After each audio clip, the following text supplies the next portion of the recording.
माननीय यशस्वी प्रधानमंत्री श्री नरेंद्र मोदी जी कुरुक्षेत्र के अंदर आ रहे हैं। 2 बजे थीम पार्क के अंदर माननीय प्रधानमंत्री जी एक रैली को संबोधित करेंगे। कुरुक्षेत्र के चारों विधानसभा सीटों पर क्या लग रहा है कि बीजेपी अपना कब्जा जमा पाएगी या कांग्रेस आप लोग को मुकाबला दे पाएगी? हमने कुरुक्षेत्र के अंदर काम किया है। कुरुक्षेत्र आज अंतर्राष्ट्रीय मानचित्र पर जाना जाता है। आज कुरुक्षेत्र के अंदर गीता जयंती का अंतर्राष्ट्रीय मेला लगता है जिसको 50 लाख लोग देखने के लिए आते हैं। इस विधानसभा का क्योंकि हमारे जो सांसद थे आदरणीय श्री नायब सिंह सैनी जी वो अब प्रदेश के मुख्यमंत्री हैं, इसलिए कुरुक्षेत्र के लोगों का एक तरफा माहौल है। कुरुक्षेत्र के हम सभी लोगों की, कुरुक्षेत्र की जनता की आवाज़ ये है कि जब वो हमारे यहाँ के रहने वाले हैं तो हमारी विधानसभा से ही वो चुनाव लड़ेंगे। वो चुनाव नहीं लड़ेंगे, उनका चुनाव जनता लड़ेगी, हम लोग लड़ेंगे। ना पक्ष ना विपक्ष, सिर्फ सच। हरियाणा विधानसभा चुनाव का कवरेज करते करते अभी इस बीच हम लोग पहुंच चुके हैं हरियाणा के कुरुक्षेत्र में। जी हाँ, ये वही कुरुक्षेत्र है, वही धरती है जहां पर कभी महाभारत की लड़ाइयाँ हुआ करती थी। लेकिन अभी राजनीति में जो उथल पुथल है, जो लड़ाइयाँ होने वाली है, उसी को जानने के लिए इस वक्त हम लोग कुरुक्षेत्र के थानेसर विधानसभा में मौजूद और हमारे साथ रविंद्र जी जो कि भारतीय जनता पार्टी से पैनलिस्ट हैं, इनसे बातचीत करेंगे। सर, सबसे पहले आपका बहुत बहुत स्वागत हमारे चैनल में। ज्योति जी नमस्कार और कुरुक्षेत्र की पावन धारा पर आपका स्वागत है। मेरा आपसे पहला सवाल होगा, उससे पहले मैं आपको धन्यवाद करना चाहूँगी। पहला सवाल रविंद्र जी ये करूँगी कि इस विधानसभा का क्या माहौल है अभी? पहले तो सच टॉक्स के सभी दर्शकों को मेरा नमस्कार।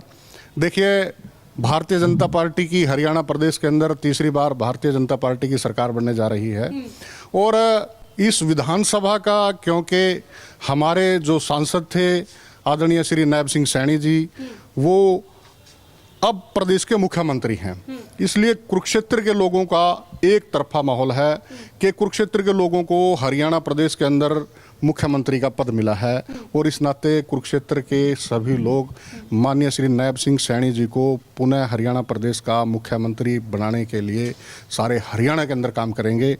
और जैसा कि माननीय केंद्रीय नेतृत्व ने भी ये तय कर दिया है कि भारतीय जनता पार्टी हरियाणा प्रदेश के अगले मुख्यमंत्री श्री नायब सिंह सैनी होंगे, इसीलिए कुरुक्षेत्र की जनता एक तरफा भारतीय जनता पार्टी के साथ है।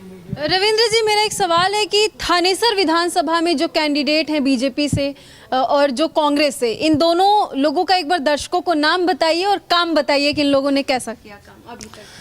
देखिए, कुरुक्षेत्र से जो थानेसर विधानसभा, शहर का नाम कुरुक्षेत्र है, विधानसभा का नाम थानेसर है और थानेसर से हमारे जो हरियाणा सरकार के अंदर मंत्री हैं आदरणीय भाई सुभाष सुधा जी वो चुनाव लड़ रहे हैं और वो तीसरी बार यहाँ से विधायक बनेंगे और हरियाणा सरकार के अंदर मंत्री हैं। दूसरा, कांग्रेस का यहाँ पर लोकसभा के अंदर आपके साथ गठबंधन था और आप पार्टी कांग्रेस के साथ मिलकर के चुनाव लड़ रही थी। लेकिन अब तो अलग हो गए। हाँ, अब कांग्रेस का प्रत्याशी अशोक रोड़ा है जो पहले कभी इंडियन नेशनल लोकदल में हुआ करते थे, उसके बाद कांग्रेस में आ गए। अभी जो पिछला चुनाव था लोकसभा का आप पार्टी ने लड़ा है, अब दोनों अलग अलग लड़ रहे हैं, इसलिए कांग्रेस हमारे साथ कहीं मुकाबले में नहीं है। भारतीय जनता पार्टी सीधा यहाँ पर, भारतीय जनता पार्टी से पैनलिस्ट है तो आप कहेंगे भारतीय जनता पार्टी बीजेपी जीत रही है, लेकिन अन्य पार्टियां भी दावा कर रही है कि वो भी आप लोग को टक्कर देने के लिए तैयार है। देखिए, हमने काम किया है, हमने कुरुक्षेत्र के अंदर काम किया है। कुरुक्षेत्र आज अंतर्राष्ट्रीय मानचित्र पर जाना जाता है।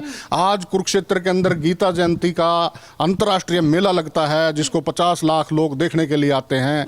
आज बहुत से काम, यहाँ पर एलिवेटेड ट्रैक बनने जा रहा है, जो रेल है वो ऊपर से जाएगी, नीचे से सभी फाटक खत्म किए गए हैं। यहाँ पर आयुर्वेदिक यूनिवर्सिटी बनाई गई है, यहाँ पर हर गाँव के अंदर व्यायामशालाएं बनाई गई हैं। विकास हुआ है, लेकिन जो अन्य पार्टियां वो लगातार टीका टिप्पणी कहती हैं विकास नहीं हुआ है, हालांकि वो उनका काम है। एक सवाल और मेरा अभी होगा जो बहुत सारे लोगों के मन में है कि हरियाणा में आम आदमी पार्टी अलग चुनाव इस बार लड़ रही है कांग्रेस को छोड़ के, तो क्या कांग्रेस को इससे कोई नुकसान होगा या फिर आप लोग को फायदा होगा भारतीय जनता पार्टी को? देखिए, कांग्रेस को इस बात से नुकसान होगा क्योंकि वैसे तो कुरुक्षेत्र में जैसे यहाँ से लोकसभा का उन्होंने चुनाव लड़ा था तब भी उनकी आपस की लड़ाई नजर आई थी और उसके बाद भी बहुत से आम आदमी पार्टी के और कांग्रेस के लोगों ने भारतीय जनता पार्टी को ज्वाइन किया है। और जैसे मैंने आपको बताया है कि इस समय तो कुरुक्षेत्र का भाई नायब सैनी, जो कुरुक्षेत्र के एक छोटे से गांव का रहने वाला कार्यकर्ता है, वो आज हरियाणा प्रदेश का मुख्यमंत्री है। ऐसे में कुरुक्षेत्र के लोगों का एक ही मत है कि वो किसी भी कीमत पर करनाल जैसे विधानसभा को छोड़कर नायब सैनी जी ने लाडवा विधानसभा क्यों चुना? लाडवा विधानसभा के अंदर एक गांव पड़ता है मंगोली जाटान। भाई नायब सिंह सैनी जी वहीं के रहने वाले हैं और कुरुक्षेत्र लोकसभा से हमारे सांसद थे। कुरुक्षेत्र के हम सभी लोगों की, कुरुक्षेत्र की जनता की आवाज़ ये है कि जब वो हमारे यहाँ के रहने वाले हैं तो हमारी विधानसभा से ही वो चुनाव लड़ेंगे। वो चुनाव नहीं लड़ेंगे, उनका चुनाव जनता लड़ेगी, हम लोग लड़ेंगे। यही लाडवा के लोगों का एक तरफा निर्णय है। कुरुक्षेत्र के चारों विधानसभा सीटों पर क्या लग रहा है कि बीजेपी अपना कब्जा जमा पाएगी या कांग्रेस आप लोग को मुकाबला दे पाएगी? माननीय यशस्वी प्रधानमंत्री श्री नरेंद्र मोदी जी कुरुक्षेत्र के अंदर आ रहे हैं। 2 बजे थीम पार्क के अंदर माननीय प्रधानमंत्री जी एक रैली को संबोधित करेंगे, जिसके अंदर 30-40 हज़ार लोग यहाँ पर इस थीम पार्क के ग्राउंड के अंदर शामिल होंगे। और माननीय नरेंद्र मोदी जी का कुरुक्षेत्र जिले की जनता के साथ एक विशेष स्नेह है। और माननीय नरेंद्र मोदी जब हरियाणा के चुनाव के अंदर अपनी रैलियों की शुरुआत करने जा रहे हैं तो कुरुक्षेत्र से करने जा रहे हैं। चारों की चारों सीटें कुरुक्षेत्र की अपनी जीतने जा रहे हैं। मोदी जी नहीं आते तो नहीं जीतते क्या आप लोग? मोदी जी को आने की क्या जरूरत पड़ी? मोदी जी का कुरुक्षेत्र से विशेष स्नेह है। मोदी जी को यहाँ की धरा पसंद है। यहाँ पर महाभारत का युद्ध हुआ था, जिसके अंदर अधर्म के ऊपर धर्म की विजय हुई थी और श्री गीता जी का संदेश यहाँ से जाता है। और मोदी जी हमारे चुनाव के, हमारे हरियाणा प्रदेश के प्रभारी थे। उस समय भी कुरुक्षेत्र के अंदर यहाँ पर खूब आया जाया करते थे। खूब कार्यकर्ताओं के साथ उनका स्नेह है। हमारे मुख्यमंत्री जी श्री नायब सिंह सैनी जी से भी उनका विशेष स्नेह है। और माननीय मुख्यमंत्री जी कुरुक्षेत्र जिले की ही लाडवा विधानसभा से चुनाव लड़ रहे हैं, तो माननीय नरेंद्र मोदी जी से आएंगे। आप कुरुक्षेत्र का माहौल देखना, आपको किस प्रकार से लोग यहाँ पर गाजे बाजे के साथ, आपको भारतीय जनता पार्टी के झंडे के साथ, भारतीय जनता पार्टी के पटके के साथ आपको यहाँ पर एक तरफा माहौल भारतीय जनता पार्टी का दिखाई देगा। जी, तो देखिए आप साफ तौर पे देख सकते हैं कि किस तरीके से रविंद्र जी ने ये बता दिया है कि कुरुक्षेत्र के चारों विधानसभा सीटों पर क्या कुछ होने वाला है। और आपको बताते चले कुरुक्षेत्र की धरती पर प्रधानमंत्री नरेंद्र मोदी जी आएंगे।